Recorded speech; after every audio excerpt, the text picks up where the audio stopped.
What is up with it? Today we are going to be doing something a little special. This is going to be not just any regular Shanks mirror, but this is going to be a Shanks mirror between two very high level players who just so happen to run into each other on ladder. That being Noel and Jonathan Chao. Noel just getting unbanned. Huge congratulations to him. And Jonathan Chao just coming off a big deserved win at One Piece Day. Shout outs to Jonathan. And if you want to watch this or any else of Noel's high level gameplay, please check him out at Dobiji on Twitch. And with that, let's get into it. So it looks like Jonathan actually won the rock, paper, scissors and chose to go second.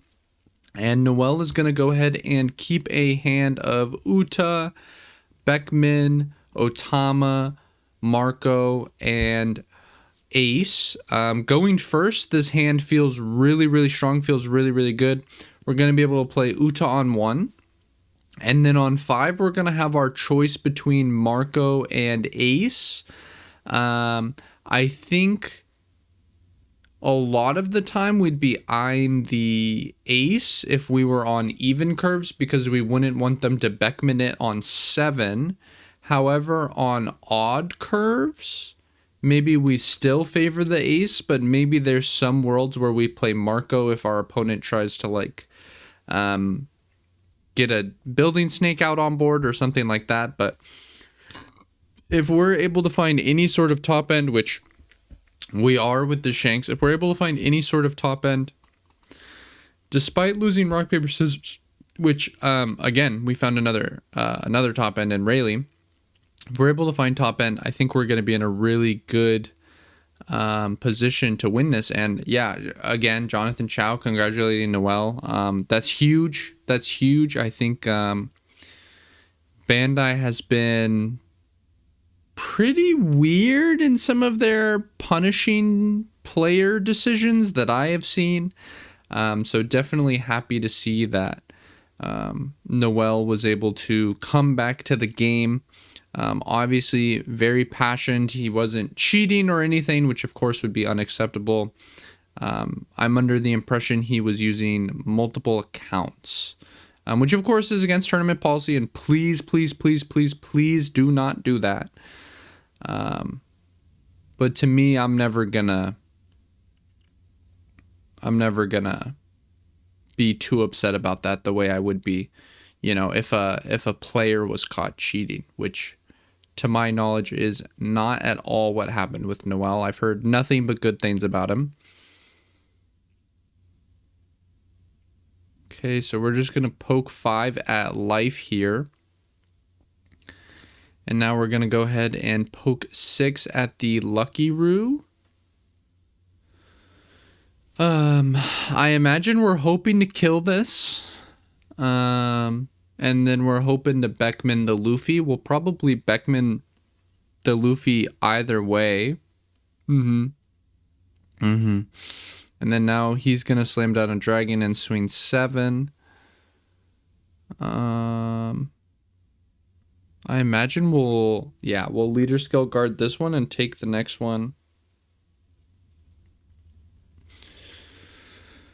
So here we could Rayleigh and get rid of his Lucky Roo and Dragon. If we're going to do that, I think we want to swing Ace for 6 first. Just because, okay. So actually we're going to pop the dragon. We're going to, we're not going to pop the dragon, but we're just going to make it very small. Rather, my apologies. And then we'll go ahead and swing 4 and 4. I'm not exactly sure why we played the Otama before the Rayleigh. I mean, I guess ultimately it didn't really matter, but we are in a dominant position here. We have stuck 3 characters to our opponent's 0. That said, our hand is quite small. Our hand is quite small. Okay, we're going to swing 5. That's going to get leader effective. We're going to swing 6. That's going to get 2K'd. Gonna swing 7, that's gonna go through, and now the 12 is gonna go through. So Noel absolutely finding perfect curve here. Jonathan has also found, you know, a pretty decent curve. I will say finding this ace, instead of like a Luffy or something, being able to stick this ace rather than just having it be traded 1 for 1 from the Lucky Roo feels pretty big, honestly. And we're going to drop another 10 Shanks. I mean, it makes sense. We have a lot of cards in hand. Not too hard to have a bomb dropped on us like that. Okay, so electing to ignore the ace here.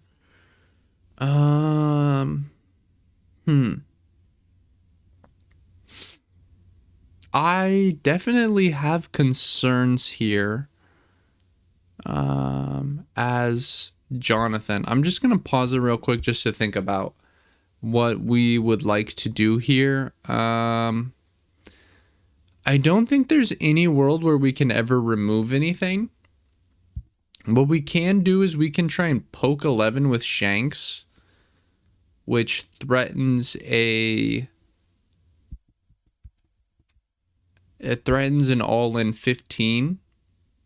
To be fair, Shanks is the sort of deck that can counter out of a 15, especially when their grip is going to be 8 cards. We can always swing 11 and then swing 11 again and then just play out the blocker. I don't hate that play. We could also always try and start with like a 7 from ace. I think starting with a 7... even starting with an 8 from ace. Okay. Yeah. Okay. See, that's kind of what I was also thinking. Okay. So yeah, this also makes sense. Do a couple poke swings first. Because here, like when you go 8, it kind of feels like they have to counter. Otherwise, we get to go 12 next. Oh, and he just forfeits. Okay. Yeah, I mean, just not enough counter in hand. We go 8. Let's say we leader skill 2k, 1k, and then we only have 3k counter left in hand. So, like, if our opponent chooses to go 12-12, we're pretty cooked. I kind of wish Jonathan would have allowed Noel to play out the line, because I do wonder if he would have gone 12-12 or if he would have just gone 8-11, play a blocker.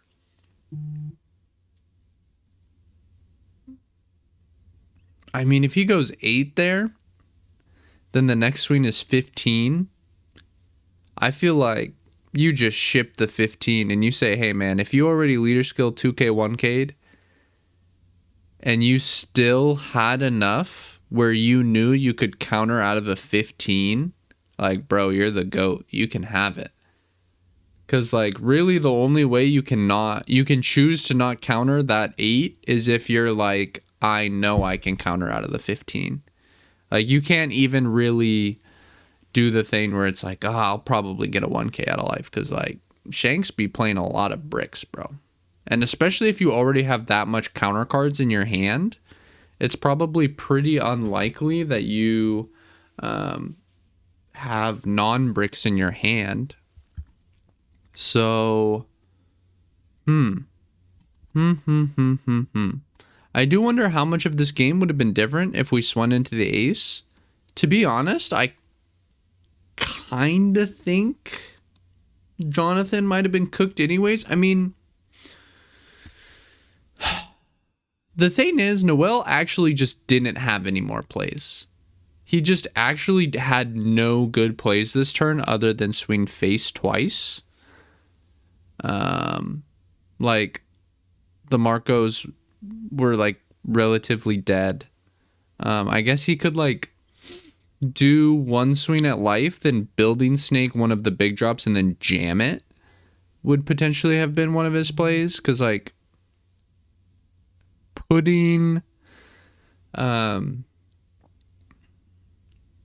Jonathan to 0. Like, imagine if we didn't have this ace. Putting him to 0, and these are like our only 2 viable swings. Like, maybe we could have just gone like 13-13, and sometimes we get there. And just pray, I guess. I'm not sure what I would have done, honestly, if I was in that position as Noel. Because with no more bombs to drop, it's definitely looking a little hard, honestly. I think I would just jam 13-13, and I think, would it have gotten there?